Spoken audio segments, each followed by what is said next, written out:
जनता की भी हो सकती है। फ्रांस की क्रांति ने ही तो पहली बार पूरी दुनिया को ये जबरदस्त संदेश दिया था। अगर ये नहीं होता तो आज भी कई देशों में राजशाही यानी राजाओं का ही पूरा कंट्रोल होता। अब जरा सोचिए कि मानवता ने क्या कुछ खो दिया होता। लोकतंत्र, संविधान, हमारे मानव अधिकार, बोलने की आजादी और समानता, ये सब गायब।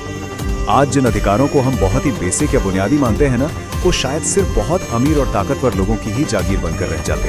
खैर, इसका ग्लोबल इम्पैक्ट यानी वैश्विक प्रभाव बहुत ही विशाल होता।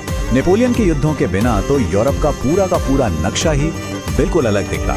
मॉडर्न राष्ट्रवाद का विचार एकदम कमजोर रह जाता। और सबसे दिलचस्प बात तो ये है कि भारत समेत कई देशों के जो संविधान हैं वो कहीं ना कहीं सीधे तौर पर इन्हीं क्रांतिकारी विचारों से ही तो प्रेरित हैं। तो चलिए अब इस सबसे बड़े वैचारिक बदलाव को समझते हैं। प्रजा बनाम नागरिक। अगर इतिहास में वो अहम मोड़ कभी नहीं आता तो आज भी दुनिया भर में लोगों को सिर्फ किसी ताज की, किसी मुकुट की प्रजा ही माना जाता। हमें आज की तरह स्वतंत्र अधिकारों वाले नागरिक का दर्जा कभी नहीं मिलता।